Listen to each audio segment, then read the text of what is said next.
नमस्कार, बहुत स्वागत है आप सभी का स्वराज एक्सप्रेस में। आपके साथ मैं हूं संयम जैन और आप देख रहे हैं हमारा खास प्रोग्राम जनता मांगे जवाब। छत्तीसगढ़ में जमीन गाइडलाइन का सियासी बवाल थमने का नाम नहीं ले रहा है। जमीन गाइडलाइन दरों के कड़े विरोध के बीच सरकार ने नियमों में फिर से बदलाव किए हैं। एक तरफ सरकार अपने फैसले को जनहित से जुड़ा हुआ बता रही है, तो दूसरी ओर कांग्रेसी नेताओं के बयान सियासी हवाओं को तेज कर रहे हैं। आज इसी पर चर्चा करेंगे, लेकिन पहले रिपोर्ट देखिए आप।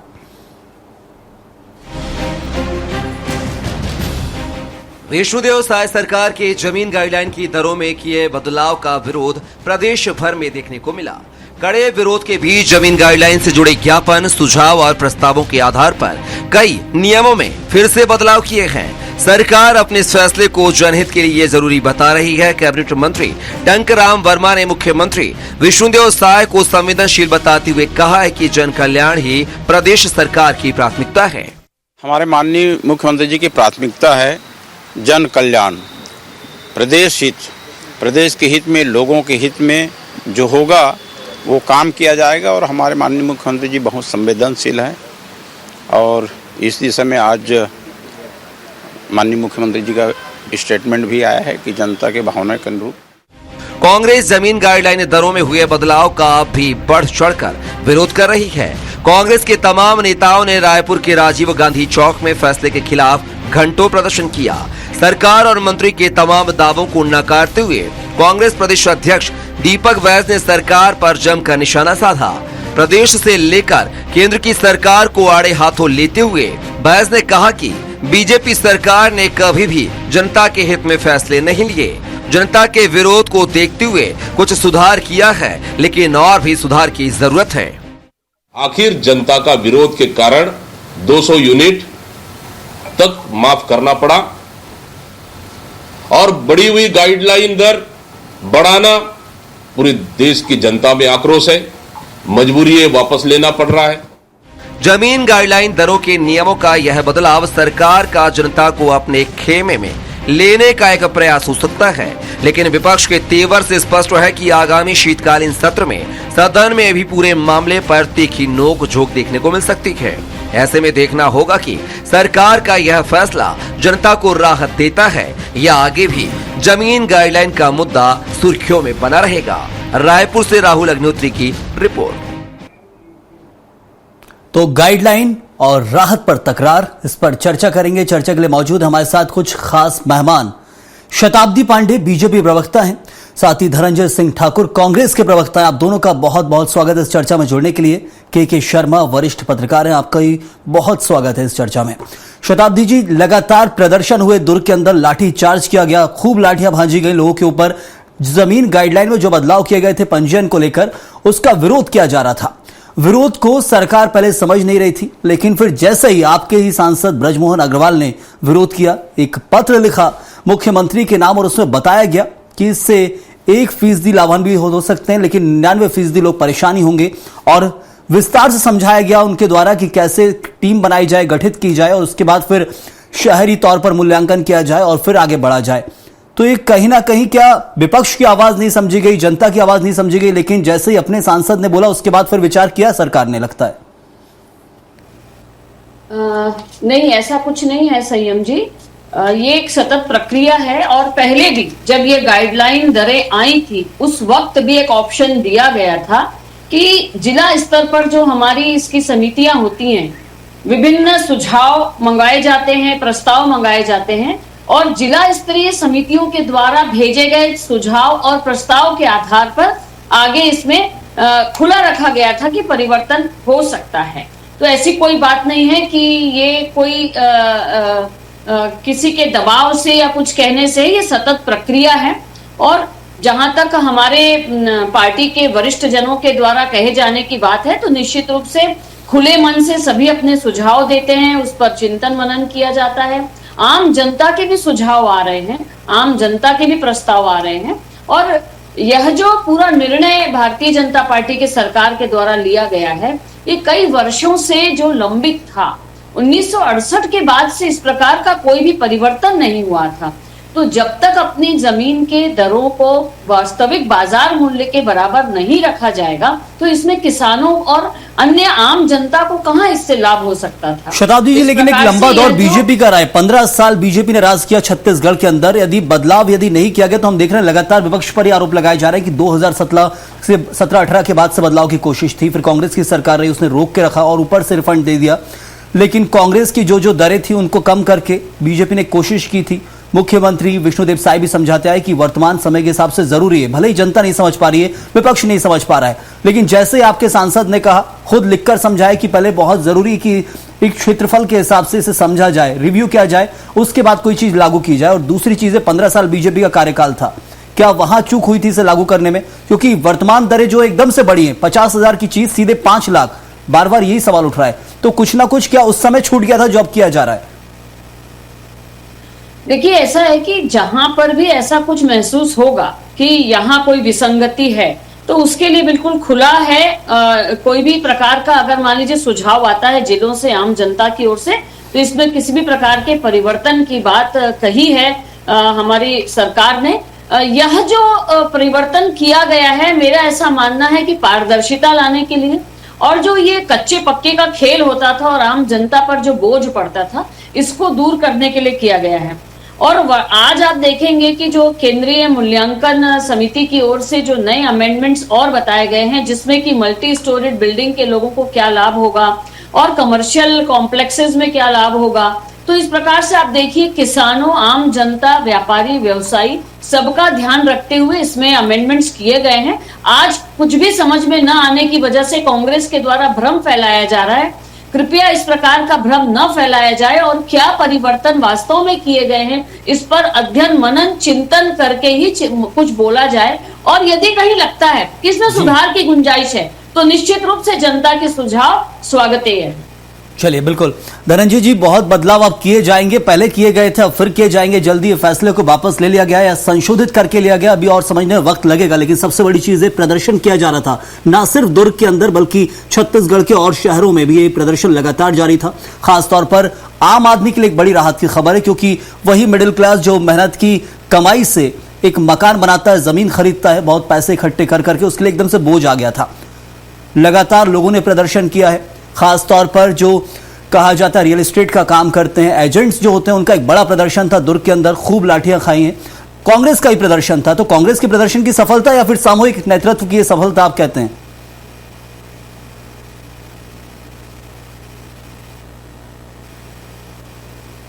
कांग्रेस पार्टी प्रदेश की जनता की आवाज उठा रही है, पहली बात।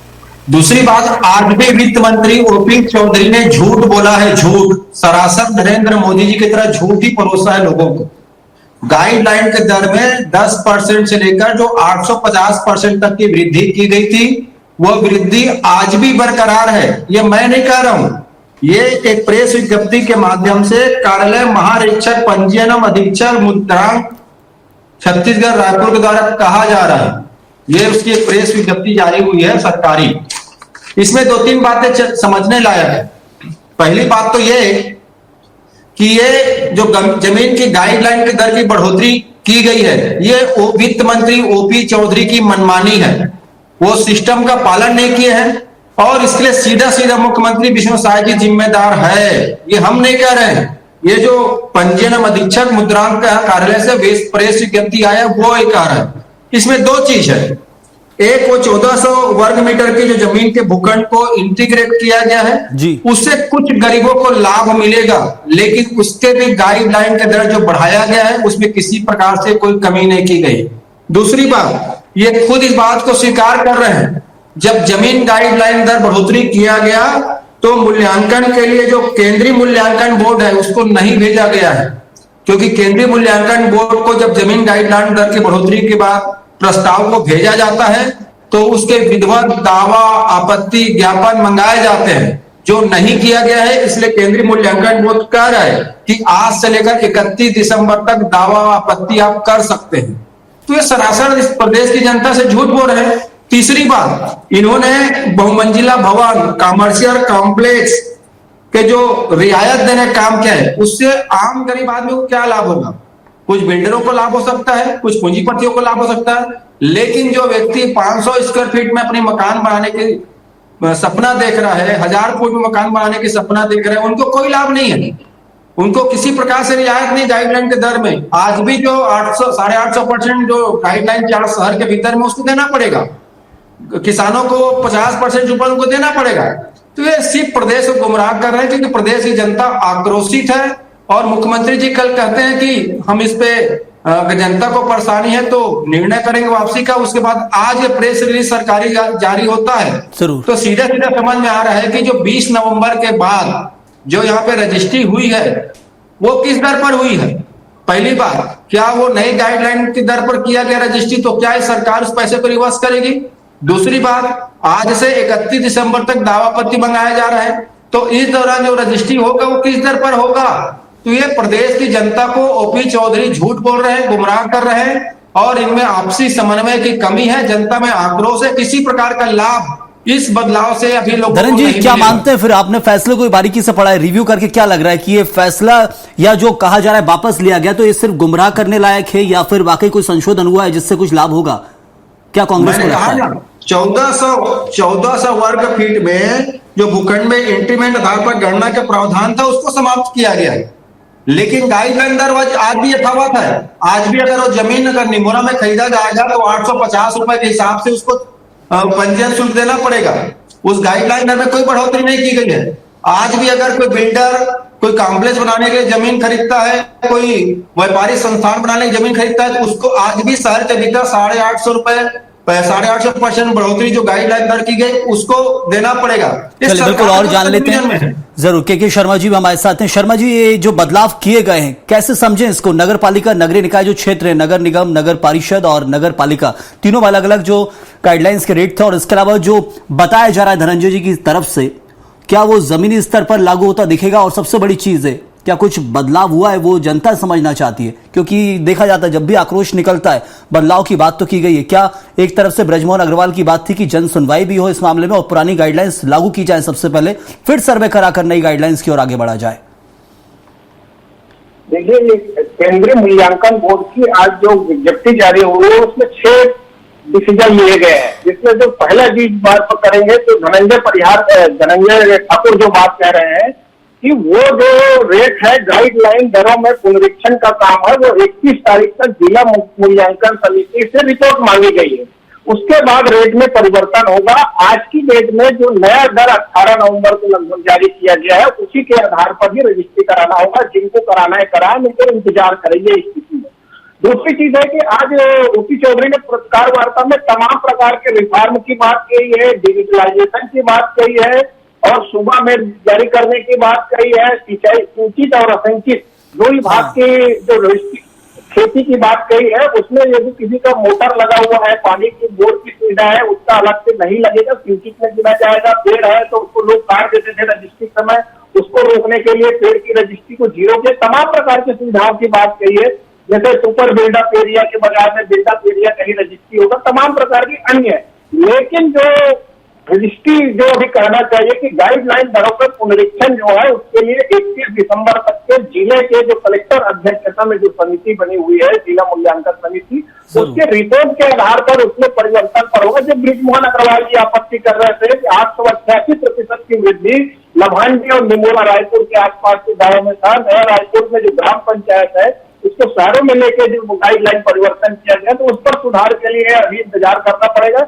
लेकिन पूरी तरह जो रिफॉर्म कर रहे थे उसकी जानकारी ओपी चौधरी दे रहे थे। 1908 में जो भूलैंड अधिनियम है, एक है, उसमें कितना संशोधन 93 सेक्शन को हमने 34 कर दिया, किस प्रकार से वो इसको सुधार की ओर लेके जा रहे हैं उसकी बात कह रहे थे। तमाम प्रकार की 30 साल का जो जमीन का है उसको आप ऑनलाइन देख सकते हैं। तो सुधार ठीक हो रहा है, लेकिन सरकार की ओर से बात प्लस है कि यदि जनता की ओर से कोई आवाज आ रही है तो उससे यदि डेट फुट में जाके यदि कोई डिसीजन को वापस ले दी तो मुझे लगता है कि ये बेहतर है। जनता की भावनाओं को अनुरूप अधिकारी यदि कोई डिसीजन लिया, वो बात जब मुख्यमंत्री और जनप्रतिनिधि या सांसद ब्रिजमोहन तक या मुख्यमंत्री साहब तक की बात पहुंचती है, उस पर यदि पुनर्विचार होता है तो मुझे लगता है कि यही लोकतांत्रिक सरकार है। चलिए, जरूर। शताब्दी जी, ये हम देख रहे हैं जिला मूल्यांकन समिति से अब रिपोर्ट मांगी जाएगी, उस आधार पर लिया जाएगा। तो ये काम तो चीज लागू करने से पहले होना चाहिए। कोई भी फैसला लाया जाता है तो उससे पहले ये जरूरी है कि आम जनता का क्या पक्ष है वो भी जाना जाए, टटोला जाए मन। डायरेक्ट फैसला लागू किया गया था, तो यही तो आरोप था, तानाशाही का आरोप लगाया था विपक्ष की ओर से। क्या ये मानते कि वाकई था? क्योंकि अब वो सुधार किए जा रहे हैं, अब जिला मूल्यांकन समिति से जाना जाएगा, समझा जाएगा, अलग अलग जिलों की जो रिपोर्ट आएगी उस आधार पर फैसले लिए जाएंगे। देखिए, आज जो विज्ञप्ति जारी हुई है सरकार की ओर से या जो बात कही गई उसमें यही बात कही गई है कि जिला मूल्यांकन समिति द्वारा गाइडलाइन दरों के पुनरीक्षण के प्रस्ताव केंद्रीय मूल्यांकन बोर्ड को भेजे जाते हैं, जिनका विश्लेषण कर केंद्रीय मूल्यांकन बोर्ड नवीन गाइडलाइन दरें जारी करता है। जिला मूल्यांकन समिति को ये निर्देशित करने का निर्णय लिया गया है कि हाल ही में हुई दरों में वृद्धि के पश्चात प्राप्त ज्ञापनों, आपत्तियों एवं सुझावों का परिशीलन कर 31 दिसंबर तक गाइडलाइन दरों में पुनरीक्षण प्रस्ताव भेजें। तो केंद्रीय मूल्यांकन बोर्ड के ये जो निर्णय है ये 8 दिसंबर से प्रभावशील होंगे, ऐसा कहा गया है। तो इस आधार पर तो यही मानना चाहिए कि आने वाले समय में जिलों से जो प्रस्ताव आएंगे उनमें अगर किसी प्रकार के आपत्तियां आती हैं, कोई सुझाव आते हैं, उसको केंद्रीय जो मूल्यांकन बोर्ड को भेजा जाएगा और उसके बाद जो भी कुछ निर्देश आएगा वो लागू होगा। लेकिन अभी तक जो अमेंडमेंट्स हुए हैं वो किस प्रकार के जनहितैषी हैं, इन बातों पर हमको थोड़ा गौर करना चाहिए, ध्यान देना चाहिए कि सिंचित असिंचित भूमि को लेकर जो विडंबनाएं थी, जो बहुत ज्यादा अंतर था, उसको अब मात्र 20% का अंतर कर दिया गया है। या फसल लेने वाली जो भूमि होती थी, जो कि वाणिज्यिक फसलें होती थी, इस पर 25% अतिरिक्त मूल्य जोड़ने का प्रावधान जो था उसको हटाया गया है। अगर मान लीजिए कोई गोद लेता है, अपनी पैतृक संपत्ति को हस्तांतरित करते हैं, तो उसमें केवल सन यानी बेटे का नाम था, लेकिन अब उसमें हमारे छत्तीसगढ़ में उसमें बेटी यानी कि चाइल्ड कर दिया गया है, यानी वो बेटा बेटी कुछ भी हो सकते हैं। तो इस प्रकार से जनहितैषी बहुत सारे जनहितैषी फैसले जरूर शताब्दी जी बहुत सारे, लेकिन कुछ कुछ ऐसे फैसले जो जन आक्रोश पैदा कर देते हैं, उसको लेकर लगता है कि कहीं ना कहीं जमीनी सर्वे जो पहले होना चाहिए, कोई भी फैसला लागू करती है सरकार, कोई प्रस्ताव आता है या फिर कोई एक विधेयक आता है तो उससे पहले जो जमीनी सर्वे किया जाता है, ये हम देख रहे हैं कि ऐसा होता है। डायरेक्ट लागू कर दिया गया, उसके बाद जन आक्रोश उमड़ा, फिर जाकर मजबूरन उसमें संशोधन किया, वापस लिया गया। तो इन फैसलों को लेकर जिसमें एकदम से भारी बढ़ोतरी है, ये सरकार को भी लगता होगा, सरकार के कई नेताओं को भी लगता होगा, लगा भी है, हम खुद देख रहे हैं, आपके पक्ष से भी बहुत सारे सवाल उठे हैं। तो ऐसे में इन फैसलों को लागू करने में सरकार की चूक रह गई है, ये तो माना जाएगा।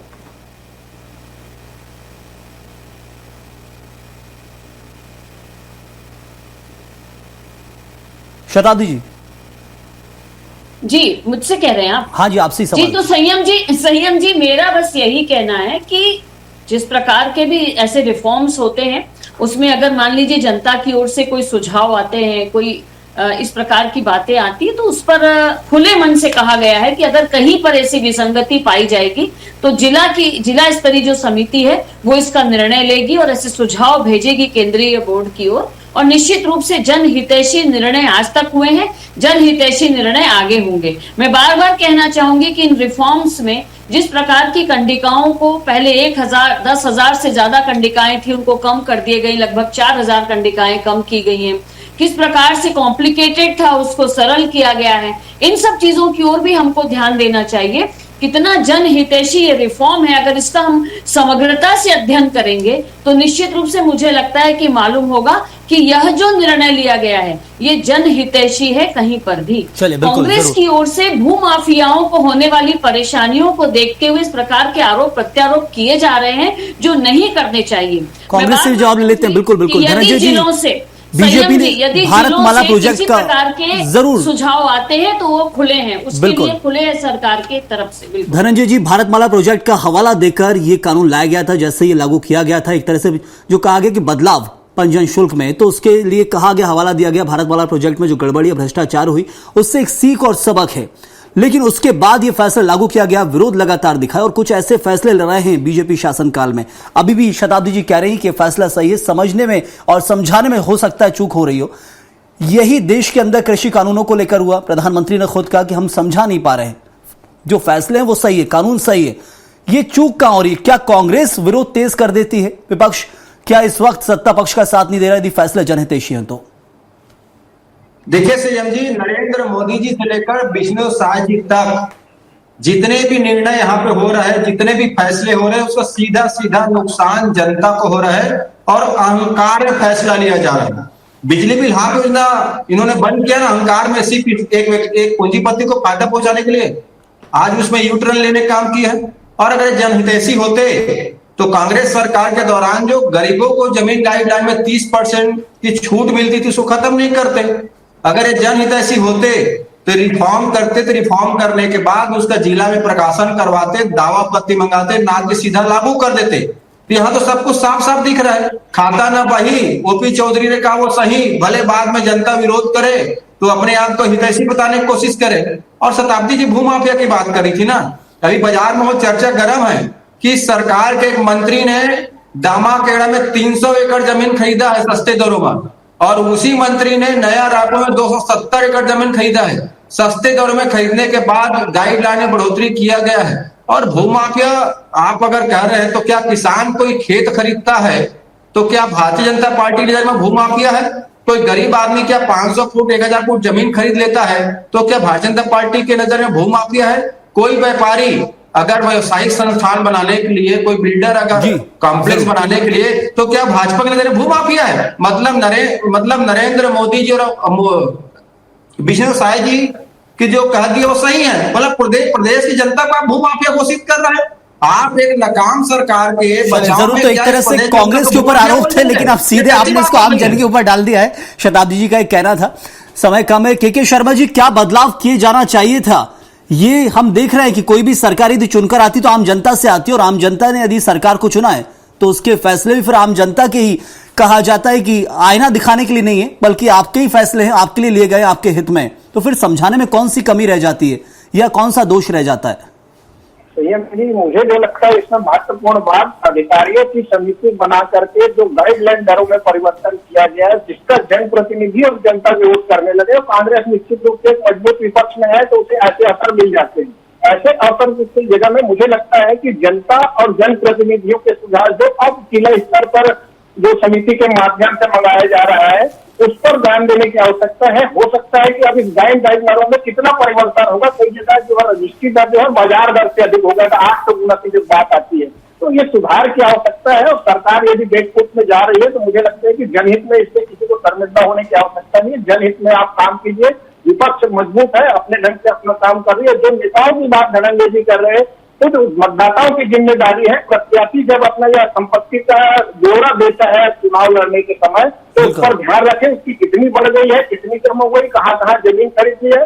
जनता यदि जागरूक रहेगी तो प्रत्याशियों पर निश्चित रूप से और सही जनप्रतिनिधि चुनकर आएंगे। चले जरूर। तो तरह से जो लगातार देख रहे हैं कि जमीनी में जहां पंजीयन को लेकर मामला गर्म था, लेकिन फिलहाल कुछ राहत यहां दिखती नजर आ रही, क्योंकि अब जन सुनवाइयां होंगी, ये साफ तौर पर कह सकते हैं। और जिला मूल्यांकन समिति क्या कुछ रिपोर्ट भेजेगी, उस आधार पर फैसले की ओर गौर किया जाएगा। वक्त इतना ही था, बहुत शुक्रिया करूंगा। शताब्दी जी आपका बहुत धन्यवाद हमारे साथ जुड़ने के लिए। धनंजय जी आपका भी बहुत बहुत शुक्रिया, और के शर्मा जी आपका भी बहुत धन्यवाद पूरे मामले पर विस्तार से अपनी राय रखने के लिए।